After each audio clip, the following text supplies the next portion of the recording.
ನಮಸ್ಕಾರ. ರಿಯಾಸ್ ಕಿಚನ್ಗೆ ಸ್ವಾಗತ. ನೀವು ಇವತ್ತು ನೋಡ್ಬೋದ್ರಿ, ನಾವು ಈ ಅವಲಕ್ಕಿಲಿಂದ ಒಂದು ಸಾಯಂಕಾಲ ಒಳ್ಳೆ ಸ್ನ್ಯಾಕ್ಸನ್ನು ಮಾಡ್ಬೋದು. ಇದು ಅವಲಕ್ಕಿ ನಾನು ಈ ಥರ ಸಾಣಿಸ್ಕೊಂಡು ಜಲ್ದಿ ಇಟ್ಕೊಂಡು ನಾನು ಇಟ್ಕೊಂಡಿದ್ದೇನೆ. ಮತ್ತು ನಮಗೆ ಬೇಕಾಗುವಂಥ ಸಾಮಗ್ರಿಗಳು ಸ್ವಲ್ಪ ಇದು ಶೇಂಗಾ ಹುರಿದು ಪುಡಿ ಮಾಡಿ ಇಟ್ಕೊಂಡಿದ್ದೀನಿ. ಸ್ವಲ್ಪನೇ ಇಲ್ಲಿ ಜೀರಿಗೆ ಪುಡಿ ಇಟ್ಕೊಂಡಿದ್ದೀನಿ. ಇದನ್ನು ಹುರುಗಡ್ಲೆ ಸ್ವಲ್ಪ ಹುರಿದ್ಬಿಟ್ಟು ಬಿಸಿ ಮಾಡಿಬಿಟ್ಟು ಇಟ್ಕೊಂಡಿದ್ದೀನಿ. ಸ್ವಲ್ಪ ಕರಿಬೇವು ಸೊಪ್ಪು, ಒಣಗಿದ ಕರಿಬೇವು ಸೊಪ್ಪು ಬೇಕು, ಒಣಗಿದ ಇಟ್ಕೊಂಡಿದ್ದೀನಿ. ಸ್ವಲ್ಪ ಎಳ್ಳು ಇಟ್ಕೊಂಡಿದ್ದೀನಿ, ಹುರಿದ್ಬಿಟ್ಟೆ ಇಟ್ಕೊಂಡಿದ್ದೀನಿ ಎಳ್ಳು. ಸ್ವಲ್ಪ ಅರಿಶಿನ, ಸ್ವಲ್ಪ ಉಪ್ಪು, ಇದು ಅಚ್ಚ ಖಾರದ ಪುಡಿ ಇದೆ. ನಮಗೆ ಇವೆಲ್ಲ ಬೇಕಾಗುವಂಥ ಸಾಮಗ್ರಿಗಳು. ಇವಾಗ ನಾನು ಬಾಣಲೆಯನ್ನು ಇಟ್ಕೊತಾ ಇದ್ದೇನೆ. ನೀವು ನೋಡ್ಬೋದ್ರಿ, ನಾನು ಬಾಣಲೆಯನ್ನು ಇಟ್ಕೊಂಡಿದ್ದೇನೆ. ಇದು ಸ್ವಲ್ಪ ಬಿಸಿ ಆಗಿದೆ. ನಮಗೆ ತುಂಬ ಬಿಸಿ ಇರಬಾರ್ದು, ಸ್ವಲ್ಪ ಸ್ಲೋ ಫ್ಲೇಮ್ನಲ್ಲೇ ಇಟ್ಕೊಳ್ಳೋಣ. ನಾನು ಇವಾಗ ಬಾಣಲೆಗೆ ಎಣ್ಣೆ ಹಾಕ್ಕೊಂಡಿದ್ದೇನೆ. ನಾನು ಇವಾಗ ಇದಕ್ಕೆ ಒಂದು ಸ್ವಲ್ಪನೇ ಅವಲಕ್ಕಿ ಹಾಕ್ತಾ ಹೋಗ್ತೀನಿ. ನೀವು ನೋಡ್ಬೋದು, ನಾನು ಇದನ್ನು ಬಾಣಲೆದಾಗ ಹಾಕಿ ಬಿಸಿ ಮಾಡ್ತಾಯಿದ್ದೀನಿ. ಇದು ಸೀದ್ ಹೋಗಬಾರ್ದ್ರಿ, ಸ್ವಲ್ಪ ಕೈ ಆಡಿಸ್ತಾನೆ ಇರಬೇಕು. ನಾವು ಎಣ್ಣೆ ಹಾಕಿದ ನೋಡ್ರಿ, ಎಲ್ಲನೂ ನಮಗೆ ಇದು ಗರಿ ಗರಿ ಆಗಬೇಕು. ನಮ್ಮದು ಅವಲಕ್ಕಿ ಸ್ವಲ್ಪನೇ ನೀವು ಕೈ ಆಡಿಸ್ಬೇಕಾಗತ್ತೆ ಚೆನ್ನಾಗಿ. ಅದು ಗರಿ ಗರಿ ಆಗೋ ತನಕ ಸ್ವಲ್ಪ ಕೈ ಆಡಿಸ್ತಾನೆ ಇರಬೇಕು. ಅಂದರೆ ಗ್ಯಾಸ್ ಫ್ಲೇಮ್ನು ಸ್ವಲ್ಪ ಸ್ಲೋನ ಇಟ್ಕೊಳ್ರಿ. ನಾನು ಇದನ್ನು ಚೆನ್ನಾಗಿ ಇವಾಗ ಹುರ್ಕೊಂಡಿದ್ದೀನಿ. ಇದನ್ನು ಫ್ರೈ ಮಾಡ್ಕೊಂಡಿದ್ದೇನೆ. ನೋಡ್ಬೋದು, ಇದು ನಮ್ಮದು ಸೀದ್ ಹೋಗಿಲ್ಲ. ನಾನು ನಿಮಗೆ ಒಂದು ತೋರಿಸ್ತಾ ಇದ್ದೀನಿ, ನೋಡ್ಬೋದು ನೀವು. ನಮ್ಮದು ಇದು ಅವಲಕ್ಕಿ ಇದೆ ನೋಡಿರಿ, ತುಂಬ ಬಿಸಿ ಇದೆ. ಈ ಥರ ಮಾಡಿದ್ರೆ ಈ ಥರ ಬರಬೇಕು, ನೋಡ್ಬೋದು ನೀವು. ಕೈ ಈ ಥರ ಗರಿ ಗರಿ ಆಗಬೇಕು. ನಾನು ಇದನ್ನು ಇವಾಗ ರೆಡಿ ಆಗಿದೆ. ಇದು ನಾನು ಇದನ್ನು ತೆಗೆದು ಸಪ್ರೇಟು ಒಂದು ತಟ್ಟೆಗೆ ಹಾಕೋತಾ ಇದ್ದೀನಿ. ನೀವು ನೋಡ್ಬೋದು, ನಾನು ಇನ್ನೊಂದು ಸೆಟ್ ಹಾಕ್ಕೊಂಡಿದ್ದೀನಿ. ಮೊದಲನೇದಾಗಿ ಇದು ಎಲ್ಲ ಒಂದೇ ಸರ್ತಿನೇ ಫ್ರೈ ಮಾಡೋಕ್ಕಾಗಲ್ಲ. ನೀವು ಸ್ವಲ್ಪ ಸ್ವಲ್ಪನೇ ಹಾಕೊಳ್ಳಿ, ಯಾಕಂದರೆ ಇದು ನಮ್ಮದು ಬಾಣಲೆ ಚಿಕ್ಕದಾಗಿದೆ ನೋಡಿರಿ. ಸ್ವಲ್ಪನೇ ಇದು ಬಾಣಲೆ ಒಳಗಾಗಂಗೆ ಇದು ಚೆನ್ನಾಗಿ ಬಿಸಿ ಆಗಬೇಕು. ನಾವು ಚೆನ್ನಾಗಿ ಇದನ್ನು ಬಿಟ್ಟು ಬಿಡಲಾರ್ದಂಗೆ ಈ ಥರನೇ ಕೈ ಆಡಿಸ್ಬೇಕು. ನಾವು ಕೈ ಆಡಿಸ್ಬೇಕಾದ್ರೆ ಅವಲಕ್ಕಿ ಫ್ಲೇವರು ಚೆನ್ನಾಗಿ ಬರುತ್ತೆ. ಆವಾಗ ನಮಗೆ ಇದು ಫ್ರೈ ಆಗ್ತಾಯಿದೆ ಅಂಥೇಳಿ ಒಂದು ಸ್ವಲ್ಪ ನೀವು ಟೈಮ್ ಇದ್ದಾಗೆ ಈ ಥರನೇ ಮಾಡಿಟ್ಕೊಂಡ್ರಿ ಅಂತಂದರೆ ತಿನ್ನೋಕ್ಕೆ ಸಾಯಂಕಾಲ ಸ್ನ್ಯಾಕ್ಸಿಗೆ ಚೆನ್ನಾಗಾಗುತ್ತೆ. ಒಂದು ಟೀ ಕುಡಿಬೋದು, ಕಾಫಿ ಕುಡಿಬೋದು ಅದರ ಒಟ್ಟಿಗೆ. ಮತ್ತು ಇದು ತುಂಬ ಟೇಸ್ಟ್ ಆಗಿರುತ್ತೆ. ನೀವು ನೋಡ್ಬೋದು, ಅವಲಕ್ಕಿ ತಿನ್ನೋದ್ರಿಂದ ಒಳ್ಳೆಯದು, ಅವಲಕ್ಕಿ ಒಳ್ಳೆಯದು. ಹಾಗಾಗಿ ಒಂದು ಸಂಜೆಗೆ ಸ್ನ್ಯಾಕ್ಸು. ಜಾಸ್ತಿ ಇದು ಎಣ್ಣೆನೂ ಇಲ್ಲ, ಜಾಸ್ತಿ ಮಸಾಲ ಏನೂ ಇಲ್ಲ. ನೀವು ಮನೆಯಲ್ಲಿ ಇದೇ ಥರನೇ ಮಾಡಿರಿ. ಇದೇ ಥರನೇ ಮಾಡಿ ನೀವು ಸ್ಟಾಕಲ್ಲಿ ಇಟ್ಕೊಂಡ್ರೆ ಒಂದು ಡಬ್ಬನಲ್ಲಿ ಹಾಕ್ಕೊಂಡು ಗಟ್ಟಿಗಾಗಿ ನೀವು ಮುಚ್ಚಿಟ್ಕೊಂಡ್ರೆ ನಿಮಗೆ ಸಾಯಂಕಾಲ ಒಂದು ಸ್ನ್ಯಾಕ್ಸ್ ಆಗುತ್ತೆ. ನೋಡ್ಬೋದು ನೀವು. ಈಗ ನಾವು ಇದನ್ನು ಚೆನ್ನಾಗಿ ಇದೇ ಥರನೇ ಕೈ ಆಡಿಸ್ತಾ ಇದ್ದೀವಿ.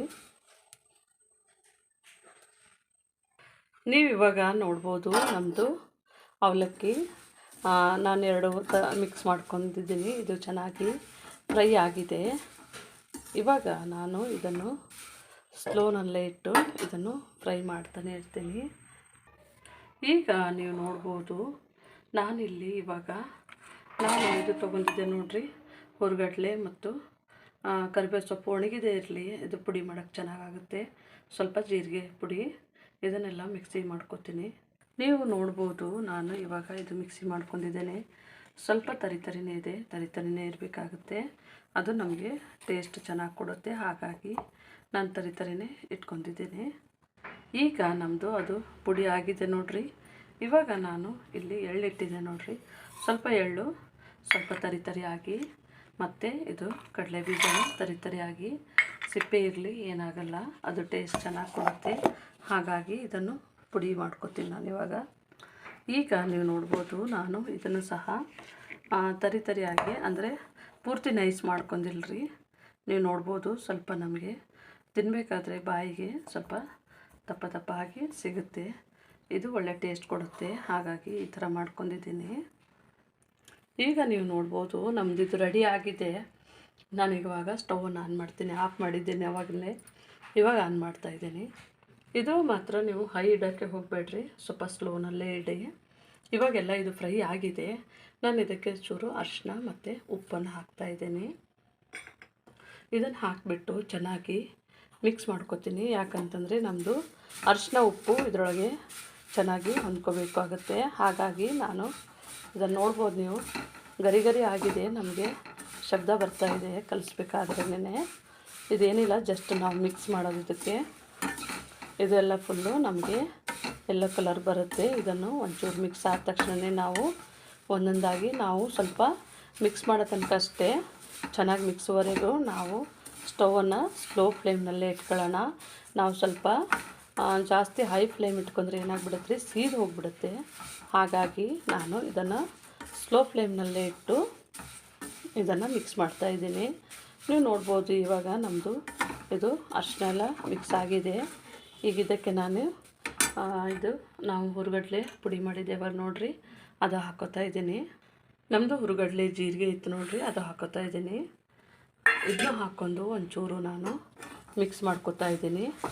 ಇದು ಮಿಕ್ಸು ಸ್ವಲ್ಪ ಚೆನ್ನಾಗಿ ಆಗಬೇಕು, ಅಂದರೆ ನಮಗೆ ಒಳ್ಳೆ ಟೇಸ್ಟ್ ಕೊಡುತ್ತೆ. ಮಾತ್ರ ತುಂಬ ಚೆನ್ನಾಗಿರುತ್ತೆ. ಇದು ಒಂದು ಹೊಸ ಡಿಫ್ರೆಂಟ್ ಆದಂತಹ ಟೇಸ್ಟ್ ಇರುತ್ತೆ. ಇದು ನೀವು ನೋಡ್ಬೋದು ನೋಡಿರಿ. ಈಗ ಇವಾಗ ನಾನು ಇದಕ್ಕೆ ಒಂಚೂರು ಅಚ್ಚ ಖಾರದ ಪುಡಿ ಹಾಕ್ತಾಯಿದ್ದೀನಿ. ಇಟ್ಕೊಂಡಿದ್ದೀನಿ ನೋಡಿರಿ ಅಚ್ಚ ಖಾರದ ಪುಡಿ. ನಾನು ಸುಮ್ಮನೆ ಲೈಟಾಗಿ, ಮಕ್ಕಳಿದ್ದಾರೆ, ಸ್ವಲ್ಪ ಖಾರ ಆಯಿತು ಅಂದರೆ ತಿನ್ನೋದಿಲ್ಲಲ್ರಿ, ಅದಕ್ಕೆ ನಾನು ಸ್ವಲ್ಪ ಖಾರ ಕಡಿಮೆ ಹಾಕಿದ್ದೀನಿ. ನಿಮಗೆ ಬೇಕಿದ್ದರೆ ನೀವು ಖಾರ ಜಾಸ್ತಿ ಮಾಡ್ಕೋಬೋದು. ಇದಕ್ಕೆ ನಾನು ಸಕ್ಕರೆ ಅದೇನು ಯೂಸ್ ಮಾಡಲಿಲ್ಲ. ನೀವು ಬೇಕಿದ್ದರೆ ಒಂದು ಸ್ವಲ್ಪ ಸಕ್ಕರೆ ಪುಡಿ ಮಾಡಿ ಉದುರಿಸ್ಕೋಬೋದು, ಅದನ್ನು ಟೇಸ್ಟ್ ಚೆನ್ನಾಗಿರುತ್ತೆ. ಇದು ಟೇಸ್ಟ್ ಅಂತೂ ಡಿಫ್ರೆಂಟ್ ಆಗಿರುತ್ತೆ. ನಾನು ಇವಾಗ ನಾವು ಶೇಂಗದ ಕಾಳು ಪುಡಿ ಮಾಡ್ಕೊಂಡಿದ್ದೆ ನೋಡಿರಿ, ಎಳ್ಳು ಮತ್ತು ಶೇಂಗದ ಕಾಳು ಹಾಕಿ ಪುಡಿ ಮಾಡ್ಕೊಂಡಿದ್ದೆ ನೋಡಿರಿ, ಅದನ್ನು ಸಹ ಈಗ ನಾನು ಮಿಕ್ಸ್ ಮಾಡ್ತಾಯಿದ್ದೇನೆ. ನೋಡ್ಬೋದು ನಮ್ಮದು ಒಳಗೆ ಇನ್ನೂ ಶೇಂಗದ ಕಾಳು ಕಾಣ್ತಾನೇ ಇದೆ. ನಾವೀಗ ಶೇಂಗದ ಕಾಳು ಹಾಕಿದ್ಮೇಲೆ ಇವಾಗ ನಾವು ಆಫ್ ಮಾಡಿಬಿಡೋಣ.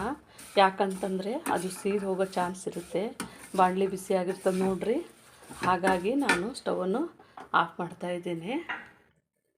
ಇವಾಗ ಇದು ನಮ್ಮದು ಇವಾಗ ರೆಡಿ ಆಗಿದೆ ನೋಡ್ಬೋದು ನೀವು. ಇದು ತುಂಬ ಚೆನ್ನಾಗಂತೂ ಆಗಿದೆ ರೀ. ನೀವು ಒಂದು ಸತಿ ಮಾಡಲೇಬೇಕು. ನೀವು ಒಂದು ಸತಿ ಮಾಡಿದ್ರೆ ಪದೇ ಪದೇ ಮಾಡ್ತಾನೆ ಇರ್ತೀರಿ. ನಾನು ಇವಾಗ ಲಾಸ್ಟಾಗಿ ಇದು ಖಾರ ಮಿಕ್ಸ್ ಮಾಡ್ಕೊತಾ ಇದ್ದೇನೆ. ಇದು ಆಪ್ಷನ್ನು, ನೀವು ಮಾಡ್ಕೋದಿದ್ರೆ ಮಾಡ್ಕೊಳ್ಳಿ, ಇಲ್ಲ ಅಂತಂದರೆ ಬೇಡ, ಅದಕ್ಕೇನಿಲ್ಲ, ಚೆನ್ನಾಗಿರುತ್ತೆ ಅಂಥೇಳಿ ನಾನು ಇದನ್ನು ಮಿಕ್ಸ್ ಮಾಡ್ತಾ ಇದ್ದೇನೆ. ಅಂತೂ ಇದು ಸ್ನ್ಯಾಕ್ಸ್ ಮಾತ್ರ ತುಂಬ ಟೇಸ್ಟಾಗಿರುತ್ತೆ. ನೀವು ಮಾಡಿ ಮತ್ತು ಪದೇ ಪದೇ ಮಾಡ್ಕೊತಾ ಇರ್ತೀರಿ. ಯಾಕಂದರೆ ಇದರೊಳಗೆ ಎಳ್ಳು ಮತ್ತು ಶೇಂಗಾ ಕಾಳು ಮತ್ತು ಹುರುಗಡ್ಲೆ ಎಲ್ಲನೂ ಹಾಕಿವಿ ನೋಡಿರಿ. ಇದು ಒಳ್ಳೆ ಟೇಸ್ಟ್, ಮಾತ್ರ ತುಂಬ ಒಳ್ಳೆ ಟೇಸ್ಟ್ ಕೊಡುತ್ತೆ. ನೀವು ಮನೆಯಲ್ಲಿ ಒಂದು ಸತಿ ಮಾಡಿ ನೋಡಿ. ನಮ್ಮ ಚಾನಲ್ಗೆ ಸಬ್ಸ್ಕ್ರೈಬ್ ಆಗಿ, ಲೈಕ್ ಮಾಡಿ, ಶೇರ್ ಮಾಡಿ ಮತ್ತು ಬೆಲ್ ಐಕಾನನ್ನು ಒತ್ತಿ. ನಮ್ಮ ವಿಡಿಯೋನ ನೋಡಿದ್ದಕ್ಕಾಗಿ ಧನ್ಯವಾದಗಳು.